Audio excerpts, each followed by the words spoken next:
स्वागत है आप सभी का एक नई वीडियो श्रृंखला में। मेरा नाम है एचपी सोलंकी। हाल में इलेक्ट्रॉनिक और सूचना प्रौद्योगिकी मंत्रालय ने नई दिल्ली में G20 साइबर सुरक्षा अभ्यास और ड्रिल का उद्घाटन किया है। बताते चलें, इस अभ्यास और ड्रिल का आयोजन Indian computer emergency response team द्वारा किया गया है। उल्लेखनीय है कि यह आयोजन भारत की G20 अध्यक्षता के तहत 400 से अधिक घरेलू और अंतर्राष्ट्रीय प्रतिभागियों के लिए किया गया है। इसका उद्देश्य साइबर अटैक का मुकाबला करने के लिए संयुक्त लचीलापन प्राप्त करना है, साथ ही कानून प्रवर्तन एजेंसियों के साथ सहयोग कर साइबर चुनौतियों का मुकाबला करना भी है। आपको स्मरण करा दें, इस आयोजन में 12 से अधिक देशों के प्रतिभागी ऑनलाइन मोड के जरिए शामिल होंगे। हाल में मध्य प्रदेश के प्रधान मुख्य वन रक्षक ने कहा है कि 12 दक्षिणी अफ्रीकी चीते फरवरी के अंतिम सप्ताह में आ सकते हैं। बताते चलें, ये 12 चीते मध्य प्रदेश के कूनो नेशनल पार्क में बसाए जाएंगे। ध्यान रहे, 12 चीतों में 7 नर हैं और 5 मादा हैं। हाल में इन चीतों के लिए क्वारंटाइन बोमा बनाए जा रहे हैं। जैसा कि आप जानते हैं, प्रोटोकॉल का पालन करते हुए उन्हें 1 महीने के लिए क्वारंटाइन में रखा जाएगा। इसके बाद इन्हें 5 वर्ग किलोमीटर क्षेत्र के बाड़े में जंगल में छोड़ दिया जाएगा। आपको स्मरण करा दें, इससे पहले 8 चीता कूनो नेशनल पार्क में नामीबिया से लाए गए थे। ध्यान रहे, एशियाई चीता की तुलना में अफ्रीका चीता आकार में बड़े होते हैं। IUCN की रेड लिस्ट में अफ्रीका चीता वनरेबल, जबकि एशियाई चीता गंभीर रूप से संकटग्रस्त है। हाल में महाराष्ट्र के ठाणे क्षेत्र में एक नया पठार खोजा गया है। आपकी जानकारी के लिए बता दें, कम ऊंचाई वाला यह दुर्लभ पठार आग्नेय चट्टान से बना है। इस पठार के खोजकर्ता टीम का नेतृत्व डॉक्टर मदार दत्तार ने किया और महाराष्ट्र के ठाणे जिले के मंजारी गांव में यह खोज की गई। दरअसल खोजकर्ताओं का कहना है कि जलवायु परिवर्तन से संबंधित सूचनाओं का इस पठार पर भंडार हो सकता है, क्योंकि इससे प्रजातियों के अस्तित्व पर जलवायु परिवर्तन के क्या प्रतिकूल प्रभाव है, इसका अध्ययन करने में मदद मिलेगी। हाल में यहाँ पर 24 प्रजातियां पौधों की और 76 प्रजातियां झाड़ियों की मिली है। की जानकारी के लिए बता दें, पश्चिमी घाट पर पठारों को रॉक आउट क्रॉप के रूप में वर्गीकृत किया गया है। इस नए पठार पर पानी, मिट्टी और पोषक तत्वों की मौसमी उपलब्धता है। याद रहे, तिब्बत का पठार विश्व का सबसे ऊंचा पठार है, जबकि पश्चिमी घाट यूनेस्को द्वारा सूचीबद्ध एक विश्व धरोहर स्थल भी है।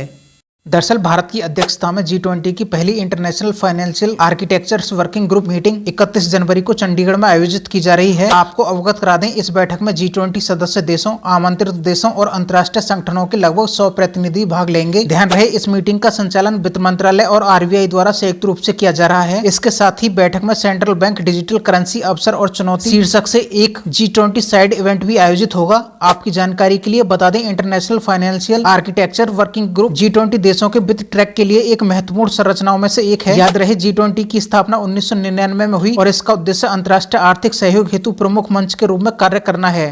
दरअसल सरस मेला 2023 का आयोजन जम्मू कश्मीर में 4 से 14 फरवरी तक किया जाएगा। इस मेले में भारत के लगभग 15 राज्यों और केंद्र शासित प्रदेशों से महिला स्वयं सहायता समूहों की भागीदारी होगी। बता दें, स्वयं सहायता समूहों को सरस मेले में अपने स्वयं निर्मित उत्पादों को बेचने के लिए प्रोत्साहित किया जाएगा। ध्यान रहे, इस बार सरस मेले में कई सांस्कृतिक कार्यक्रमों तथा सहायता संबंधी कई सरकारी योजनाओं और अभियानों पर नाटक आयोजित होंगे। आपकी जानकारी के लिए बता दें, सरस मेला ग्रामीण विकास और विशेष रूप से ग्रामीण महिलाओं के जीवन को बदलने का कार्यक्रम है। इस मेले का आयोजन ग्रामीण विकास मंत्रालय द्वारा दीनदयाल अंत्योदय योजना राष्ट्रीय ग्रामीण आजीविका मिशन के तहत किया जाता है।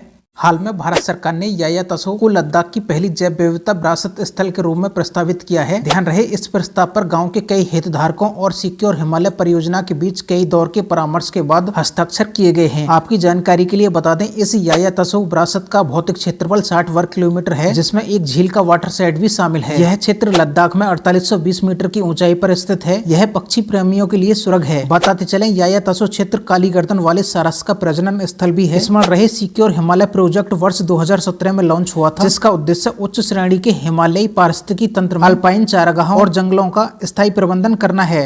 हाल में सूरजकुंड अंतर्राष्ट्रीय शिल्प मेला 2023 का आयोजन फरीदाबाद हरियाणा में शुरू हो चुका है। यह इस मेले का 36वां संस्करण है, जो 19 फरवरी 2023 तक चलेगा। बताते चलें, इस साल 40 से अधिक देश इस मेले में भागीदारी करेंगे, जैसे चीन, रूस, कजाकिस्तान, उज्बेकिस्तान, अजरबैजान, अर्मेनिया, तुर्की, कंबोडिया आदि। आपकी जानकारी के लिए बता दें, इस वर्ष साझेदार राष्ट्र संघाई सहयोग संगठन है, जबकि थीम राज्य भारत का उत्तर पूर्वी क्षेत्र है तथा मुख्य आकर्षक क्षेत्रीय और अंतर्राष्ट्रीय शिल्प और परंपराओं का समृद्ध प्रदर्शन करना है। जैसे कि आप जानते हैं, सूरजकुंड मेले की शुरुआत 1987 से हुई और यह भारतीय सांस्कृतिक समृद्धि और विविधता को प्रदर्शित करने वाला अनूठा व दुनिया का सबसे बड़ा शिल्प मेला है। इसका उद्देश्य स्वदेशी तकनीकी का उपयोग करने वाले कुशल कारीगरों को बढ़ावा देना है।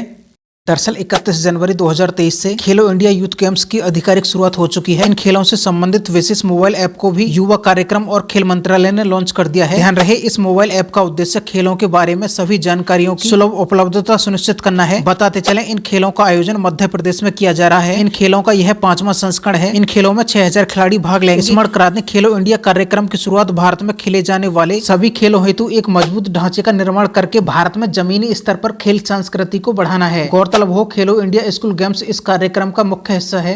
हाल में अमेरिकी अंतरिक्ष एजेंसी नासा ने X-57 विमान के जल्द ही उड़ान भरने की घोषणा की है। इस विमान में 14 प्रोपेलर्स, छोटी मोटर व कई बैटरियां लगी हैं। आपकी जानकारी के लिए बता दें, यह विमान पूरी तरह से बिजली से संचालित प्रायोगिक हवाई जहाज है। ध्यान रहे, इस तकनीकी से हवाई उड़ान अधिक स्वच्छ, टिकाऊ और शांत होती है। बताते चलें, इसमें इलेक्ट्रिक मोटर को चलाने के लिए लिथियम आयन बैटरी का उपयोग किया जाता है। लगभग 160 किलोमीटर गति के साथ 1 घंटे तक उड़ान भर सकता है। आपको स्मरण करा दें, अमेरिकी एजेंसी नासा ने X-57 प्रोजेक्ट शुरू किया था, जिसका उद्देश्य इलेक्ट्रिक विमानों की संख्या में बढ़ोतरी करना है। साथ ही इलेक्ट्रिक एयरक्राफ्ट बाजारों के प्रमाणन हेतु मानक तय करना है। इसमें स्थायी विमानन समाधान विकसित करना भी सम्मिलित है। आपको हमारी ये वीडियो श्रृंखला कैसी लगी? आप लाइक या डिसलाइक का चुनाव कर सकते हैं। साथ ही HB सोलंकी स्टडी को सब्सक्राइब भी कर सकते हैं।